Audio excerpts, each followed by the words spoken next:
Hey, welcome to my GodFit channel. This is just basic Christianity 101, simple topics with simple answers.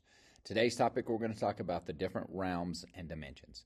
So let's go to Genesis 1:1. The word says, "In the beginning, God created the heavens and the earth." So God created two worlds or two realms. The first realm he created was the spiritual world, the heavens, and the second world he created was the earth or the physical world. God populated both realms with geography, which is mountains, rivers, grasslands, and etc. He also populated both worlds with his kids and with animals and plant life and so forth. God's firstborn sons are the angels, and they live in the spiritual world. That's our older brothers. We are God's secondborn. We are the younger brothers. That's why Jesus calls both of us sons of God in the Bible. God created both realms with time, space, and matter. That's the first four dimensions. The spiritual world works on the eternity scale, however long that is. And of course, you know our physical world works on days and nights. Now, before we dig deeper, our physical world, that includes all the whole universe. That's all the billions of galaxies, solar systems, stars, and planets. Yet Earth is the most important. Why? Because that's where both of God's children interact with each other. If you read the parable of the prodigal son in Luke chapter 15, that will give you a deeper revelation of this concerning angels and us. Anyway, so both worlds, the spiritual and the physical, they both have the same first four dimensions. First dimension is time, 1D. Then there is length, width, and height, which is 2D, 3D, and 4D. Now, we call our world three dimensions, which is length, width, and height, but it's actually four dimensions if you add time. And then here's where it gets tricky. After the fourth dimension, there is a veil, a portal, or a bridge, an Einstein-Rosen bridge. It's a doorway between two worlds, spiritual and the physical. Hollywood calls it a wormhole. Anyway, after the fourth dimension comes the spiritual world. In Colossians 1:16, Ephesians 1:21, and Ephesians 6:12 lists the other dimensions within the spiritual world. Thrones, dominions, principalities, powers, mights, rulers of darkness, and spiritual wickedness in high places. These dimensions range from 5D to 11D. Thrones being 11 dimensions and the spiritual wickedness being 5 dimensions. Now, not only are they dimensions, but these are also the levels of the fallen angels that we humans war against. These are the higher ranking angels who chose to rebel against Jesus in the spiritual world. But we'll talk about that in another video. Yes, some of our older brothers, the fallen angels, who rebelled against Jesus, they are our enemies.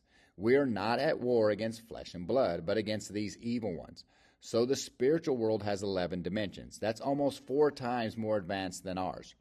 Can you imagine a world that has 11 dimensions? Holy moly. Our world is amazing, and it only has 3. I can't imagine a world with 11 dimensions. Their intelligence, their movement, their speed, and their travel, their technology, yes, they have tangible things in heaven, like metal, buildings, spiritual materials, and technology. Their reality is almost 4 times greater than ours. That's why they can enter into our spirit, our soul, and our body with ease, because they are 4 times as superior as us. Now, on a side note, since we humans also have a spirit, sometimes these spiritual beings will allow us to see and enter into the spiritual world, whatever level they choose, 5D to 11D. Yet it is by their power and allowance, not ours. Jesus did this several times throughout the Bible in the Old Testament, New Testament, with Jacob, David, Isaiah, Ezekiel, Daniel, Paul, and John, and so forth. And even the occult, Satanism, and witchcraft, they practice this as well. Anyway, so both realms exist simultaneously within each other, on top of each other. They coexist at the same time. If Jesus was to open our eyes into the spiritual world, we would see an innumerable amount of spirits, both good and bad, interacting with each other right before our eyes. And this is happening right now as we speak. It's pretty crazy. So anyway, everything happens in the spiritual world first before it happens or manifests in the physical world. Jesus himself was in the spiritual world before he became flesh. So both worlds matter. What happens in the spiritual realm does affect what happens in the physical realm and vice versa. When we fear God and do what he says, Jesus' good angels come to our aid and they help us. When we disobey his words, the evil angels, our evil brothers, well, they have legal rights to hinder us. Our physical life is a battleground of good versus evil, and we play a huge role in it. as God's second-born kids. We are talking about major spiritual warfare, and Jesus is the only way we can win a war that we can't see. Our words and our actions really play a vital role in this war. Hopefully this helps a little.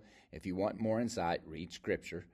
Genesis chapter 1 and 6, Job chapter 1, Galatians chapter 5, Ephesians 1 and 6, James chapter 1, 1 Peter chapter 5, Revelations chapter 12. You'll have a good day. Be safe and stay away from bad people, because bad company corrupts good character. And always remember, to God be all the glory. Jesus really is God. Jesus really is Lord. Peace.